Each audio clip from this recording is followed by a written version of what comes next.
moments longer for the reading of the gospel, which today comes from the book of John, chapter 20, verses 19 through 31. Jesus appears to the disciples.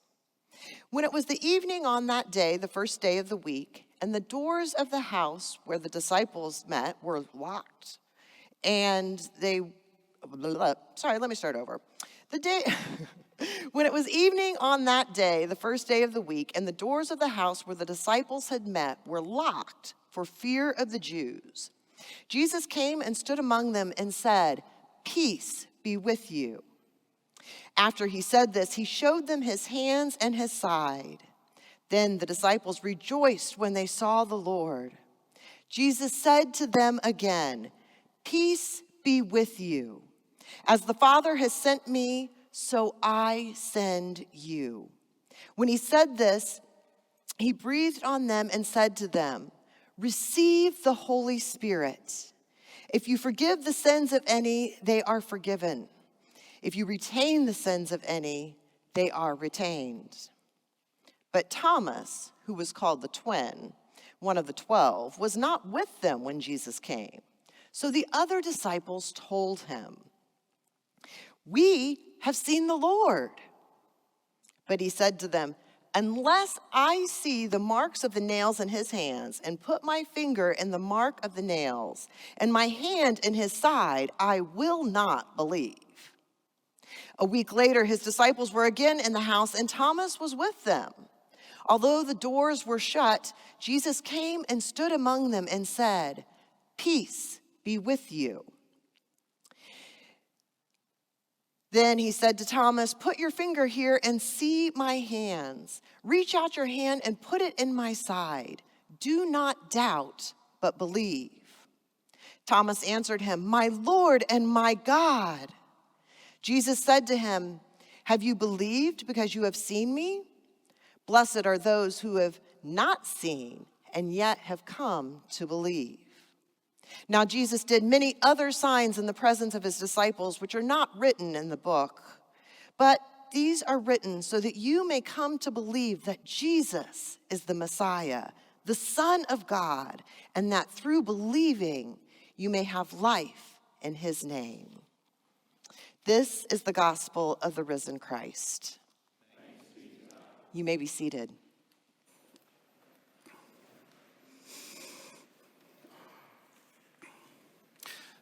The reading from John usually comes the Sunday after Easter.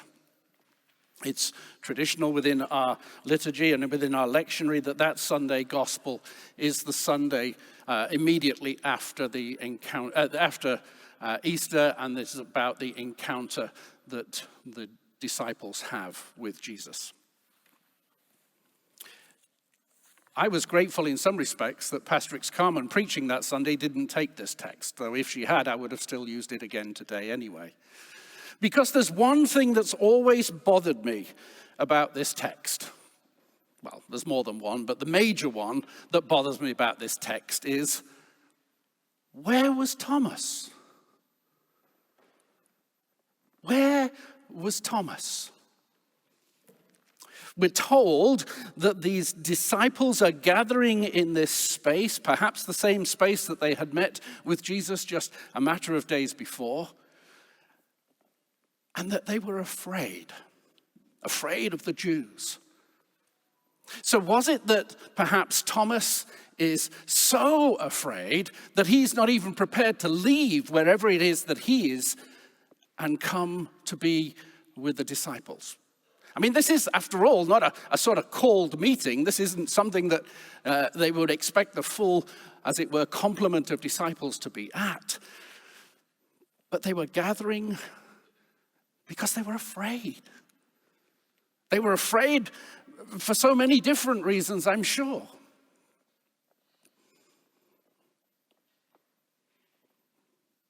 In this story, Thomas gets a bit of a bad rap. Throughout church history, from this story, we've always referred to Thomas as Doubting Thomas. I want to suggest to you this morning that that's a misnomer. I want to suggest to you this morning that that is in fact far from the truth.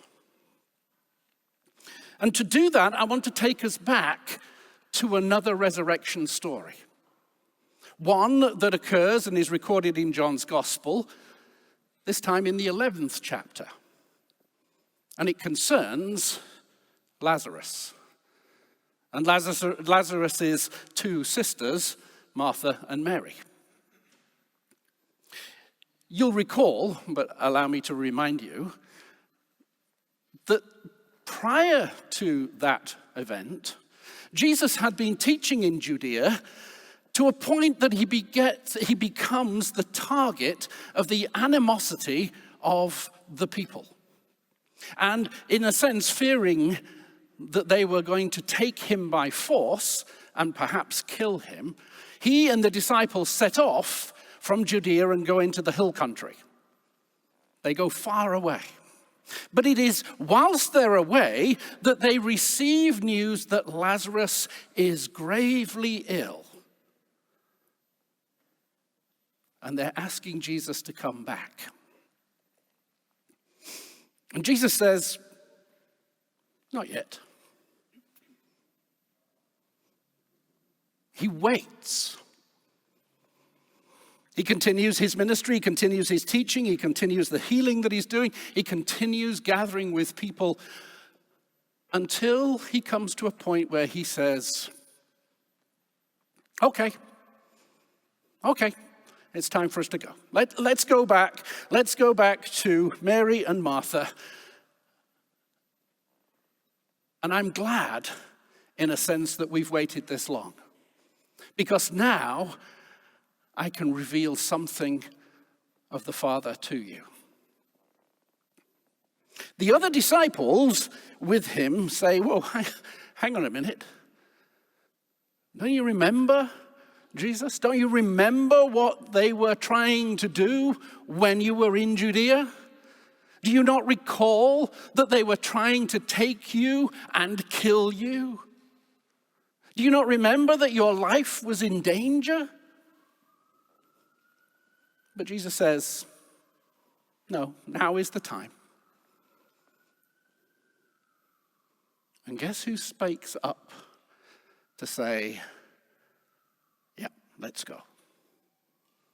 Not Peter, not the impetuous Peter, not the one who we might think of as being, as it were, a leader. It certainly wasn't Andrew, it wasn't John. It was Thomas. I want to encourage you, if you get a chance a little later, to reread chapter 11 of John's Gospel. For it is Thomas who says, let us go with him, that we might die with him. That doesn't sound like somebody who's doubting. That sounds like somebody who is very sure of who he is in relation to Jesus and of what Jesus can do.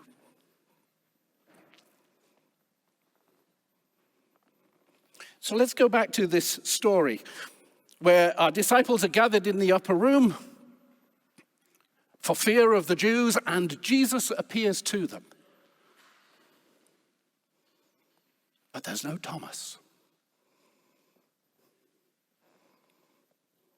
You see, I don't think Thomas was frightened. In fact, I would say Thomas was completely the opposite. Because if what we heard in his guiding the disciples to go back with Jesus to Judea, then what we probably know of Thomas is that he was probably still out there doing the work. Whilst the others were gathered and afraid, Thomas was out there doing the work. He was not afraid to carry on the story, to continue to tell of the works of Jesus. And then the disciples come to him and say, we have seen the Lord. And Thomas goes, yeah, okay. Are you pulling my leg? Have you seen the Lord? Oh, yeah, we've seen the risen Lord. And I think that Thomas's response is, okay, well, I would like to see the marks in his hands. I would like to see the hole in his side. I would like to see the marks of his sacrifice for us. And it is a week later, we are told, that again, gathered in that room with Thomas this time, Jesus appears again. And it's not some awkward meeting. Thomas, you don't believe in me. That's not good. No, that's not what Jesus does. Jesus says, here's my hands. Here's my side.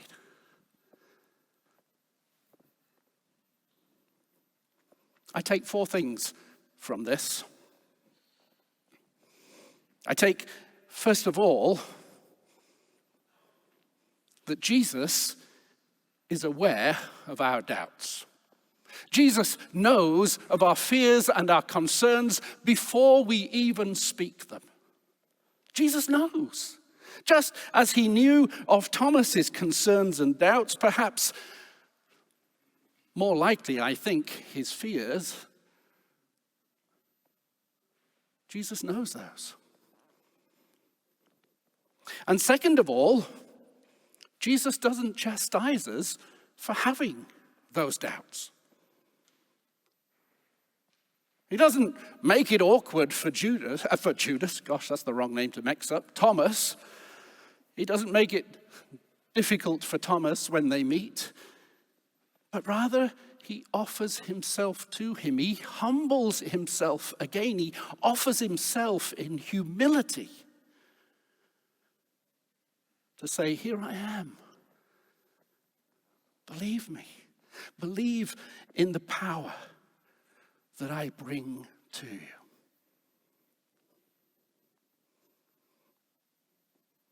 And third of all, I think in this encounter, we see something of the glory of God. A glory in the resurrection of the Son that is brought for all people. Even when they're gathered in that space, even when they're frightened, even when they don't know where to go or what to do, he comes and stands among them and says, peace be with you. Peace be with you. And then shares with them a vision of what a church might look like. He does that in so many different and practical ways.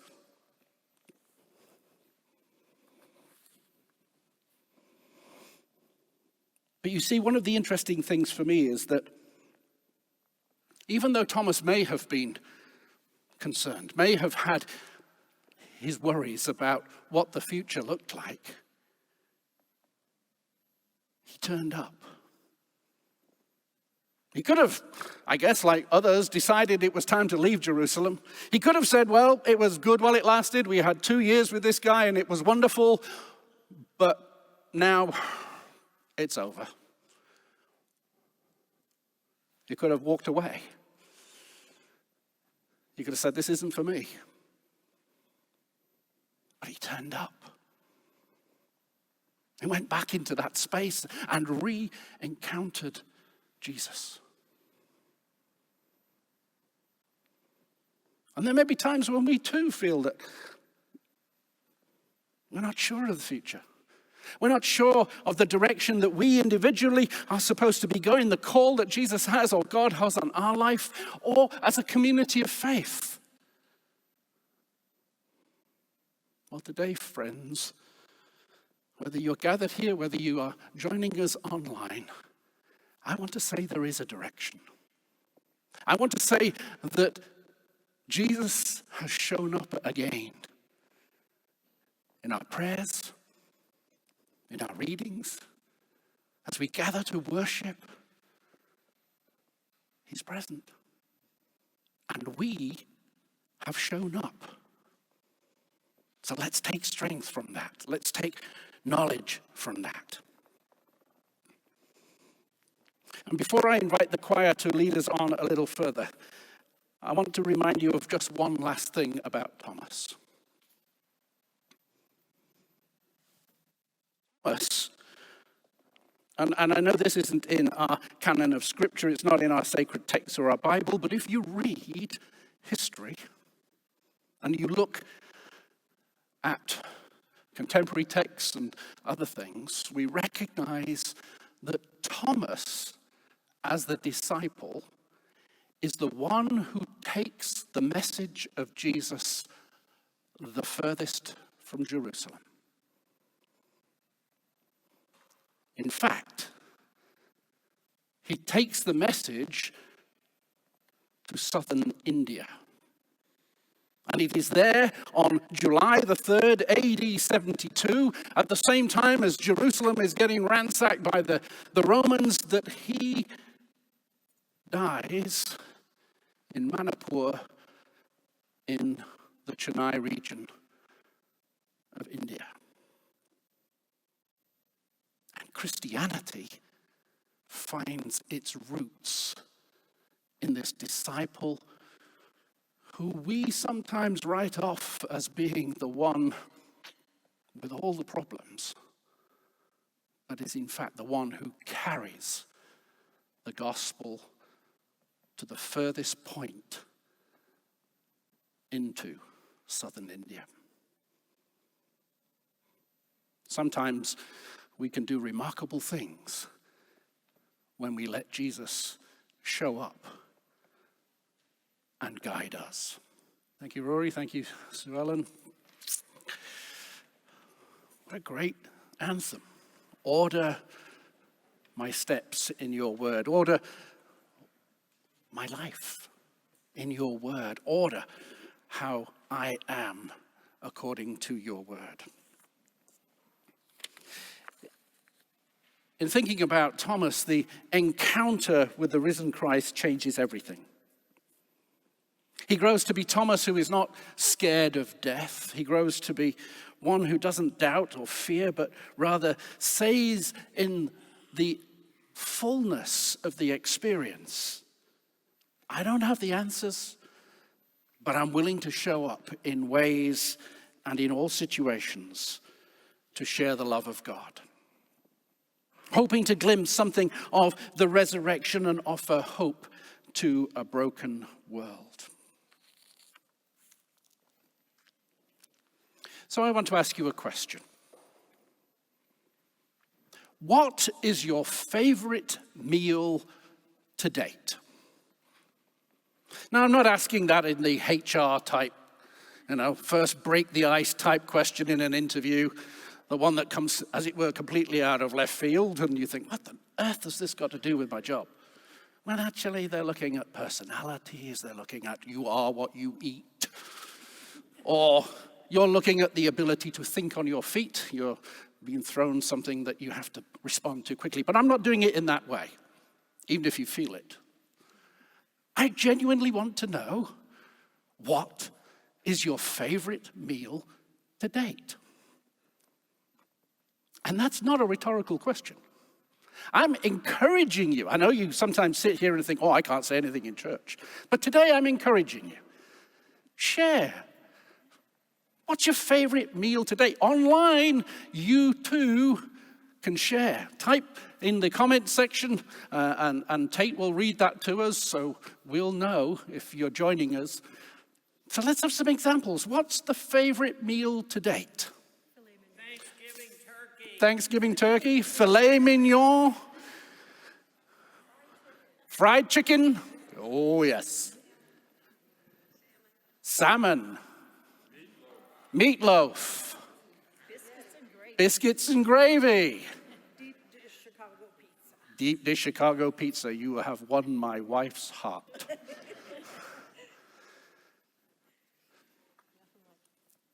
Those are all foods. They're all the ingredients of a meal. What was the best meal you've had. Not just what you ate, but what was the best meal you've had to date? And I say that because, as one who you know loves to prepare food for others, the meal is not just what we eat, but the meal is where we gather. The people who we gather with.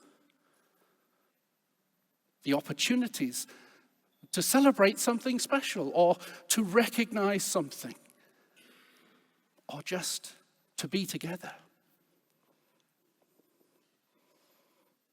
So what's the best meal you've had to date? Go on. We have an answer Yeah. online, and Deb says my grandma's fried chicken. My grandma's fried chicken. That's it. Okay. So I'm imagining that they probably gathered as a family around that platter of fried chicken. Christmas pigeons for the choir. Christmas pigeons for the choir. Great. Any meal with my children. Any meal with my children. I'll just say that it was just on Thursday last week, but the table at Kaleidoscope was amazing. There were 24 of us, and we laughed so much. It was just simple tacos.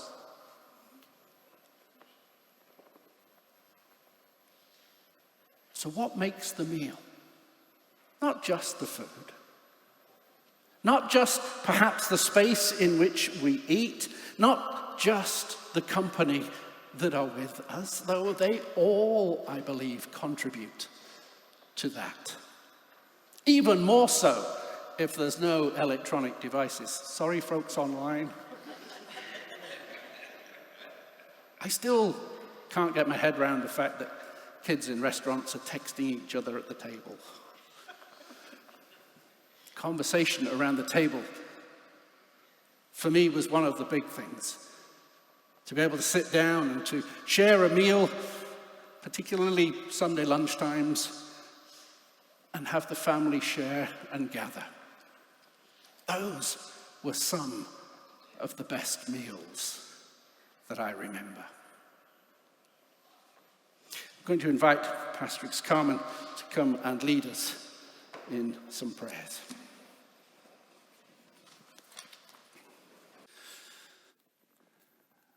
I invite you, if you would, to pray with me. Sustaining God, help us to be the masters of ourselves, that we might truly be the servants of others.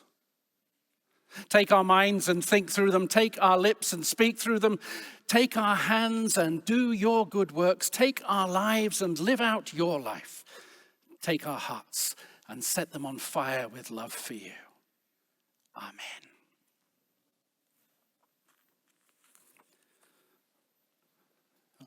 I've asked Pastor Carmen to take a few minutes in this section to set the table for communion. And whilst that is taking place, I want us to just reflect a little on those words that we've just heard. If you were here last week, you will have heard them read. They were before you last week as they are before you again this week. I guess it wasn't subtle to try and ensure that those words were on our hearts today, because I believe with all my heart that what was taking place in the early church is a vision which is applicable to us today. More so perhaps in this day and age than it was in those moments. You see, those disciples had been gathered in that upper room. They were lost and frightened, and they were not sure what they were going to do next. And it's not like, Peter was calling a meeting and trying to organize what this church was going to look like. They just didn't know how they were going to organize themselves and what to do. So what did they do? They looked to Jesus. They looked to Jesus and said, well, what did Jesus do? What was it that Jesus did that we can do now? In fact, wasn't it Jesus who said to us that we would go on and do greater things?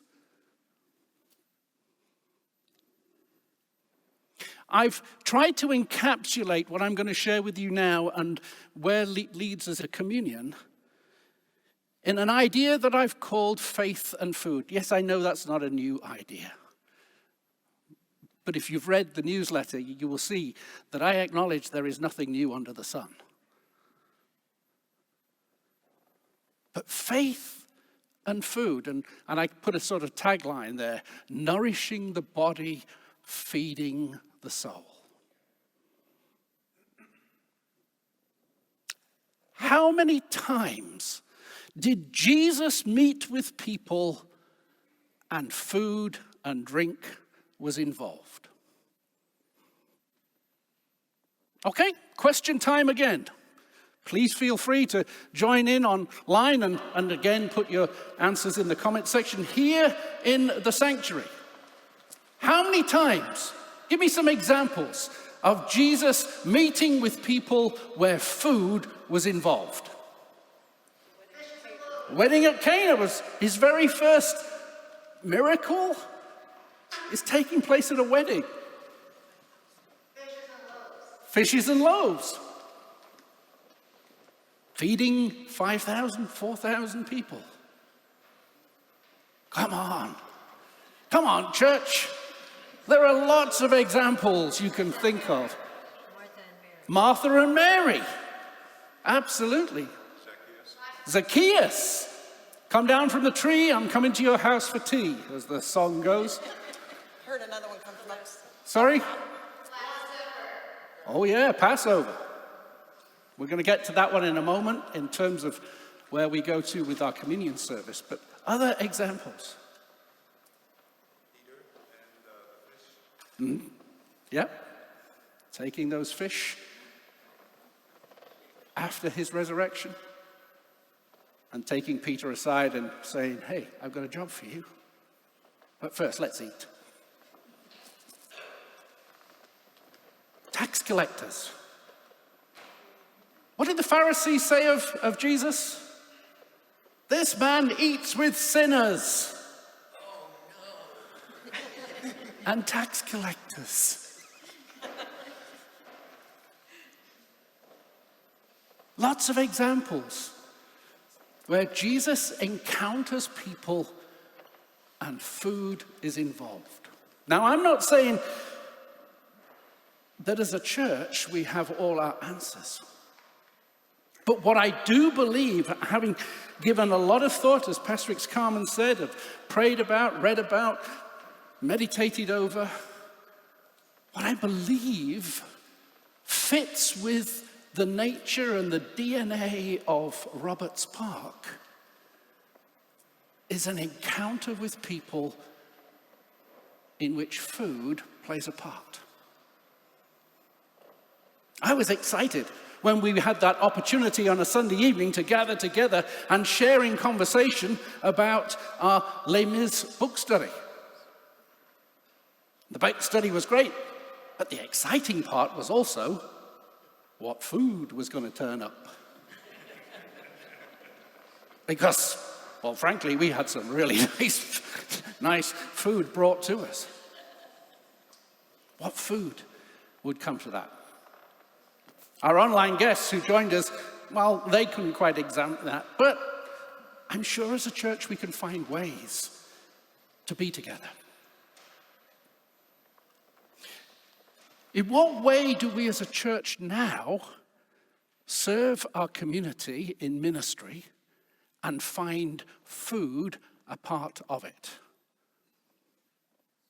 Soup's On is the obvious one, isn't it? Soup's On, this ministry of 20 plus years that has been feeding the people of Indianapolis who are food impoverished, who are hungry, who find themselves homeless. But that's not the only ministry. What other ministries do we have currently that use food as an opportunity to bring people together? Kaleidoscope, yeah, we heard Pastor X Carmen say, every first Thursday is what's called the table.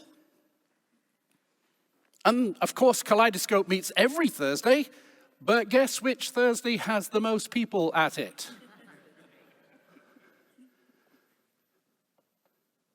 When we gather around the table and share in conversation and enjoy the laughter of everything. What other ways do we do that? The fifth Sunday pitch-in that we brought, yeah. Our hymn sing and our pitch-in. Messy Church has a food component. So it's not new, nothing is new under the sun, and I acknowledge and give thanks for all those who have, throughout the ministry of this church, sought to search out ways of engaging with community, and where this particular aspect becomes important. But you see, I think we can take that further. I think we as a church can build on that and take it to new levels. New ways of engaging with community that might just have a simple meal component. What if we were to reintroduce our Wednesday service, but not just have 20 minutes for God, but wrap around it an opportunity to meet together over food around a table? What if we were to have our Sunday evening suppers and have conversation? What if we were to take what we were doing now, perhaps onto a Sunday morning, and make an early breakfast type service? What if we were to take that and have groups meeting? I know, for example, because I went once out with some of our, well, at that time, perhaps more senior gentlemen, and went out for a meal. What Carolyn's church in Avon called the Romeo group, retired old men eating somewhere. What if we were to take that and build it so it becomes an opportunity for us to reach out to a community around us and invite them to be part of who we at Roberts Park are? That's not going to take away what we're doing now, what we do on a Sunday morning. It's not going to take that away, but it might build on that. It might provide an opportunity, just as Kaleidoscope has provided an opportunity, to bring people into our church community and have them active, engaged with Roberts Park. What if we were to do that in such a way that we ended up perhaps with a 30-foot table outside on the church lawn under the oak tree with 2 benches either side of it that was permanently there so we could eat and invite the community to eat, or find another space. Or perhaps if we get our building project in the next few years started in the way we hope, perhaps on that ground floor might not just be on that ground floor, that's very British, sorry, on that first floor, might not just be our daycare, but perhaps there might be the Loaves and Fishes Cafe, a way of engaging in a non-alcoholic way with the community. Because it all starts at the table. Just as those disciples in those early years said, let's do as Jesus was doing. As we heard in Acts, they moved house to house. They broke bread together and they told each other the stories of Jesus. They encouraged one another. They built each other up. It wasn't big preach sermons. It was conversation. It wasn't clergy, but rather the lay people.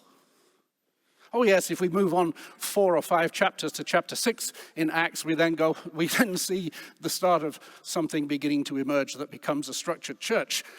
The apostles say, well, we need help. This is getting just too big. We need help. And where did they get that help? They selected from within them 7 who would help, who would be leaders in the community. So I set before you this very broad brush vision, and I know that because my hope will be that we build on this and that there will be opportunities to share more in teaching, and there will be opportunities for us to find new ways of being church to a community that has at its center the table. The table that was set.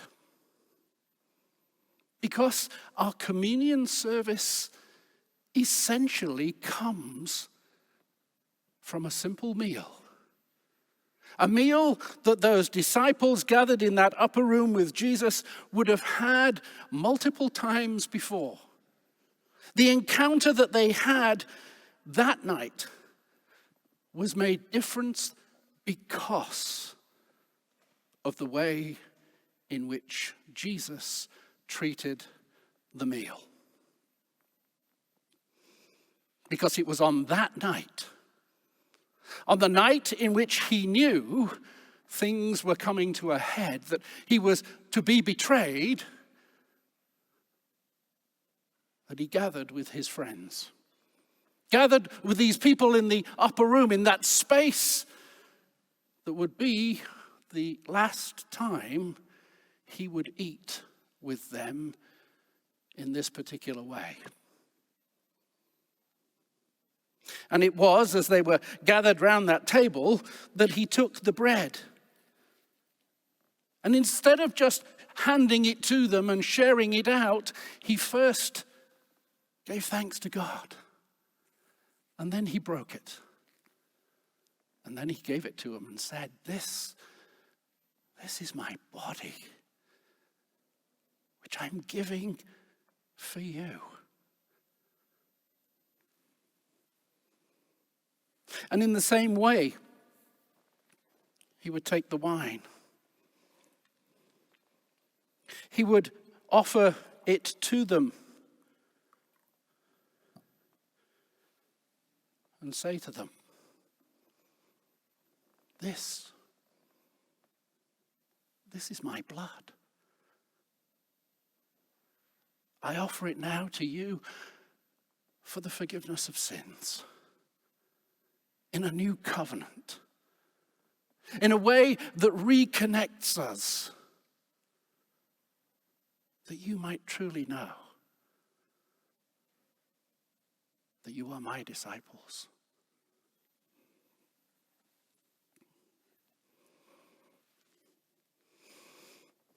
Let us pray.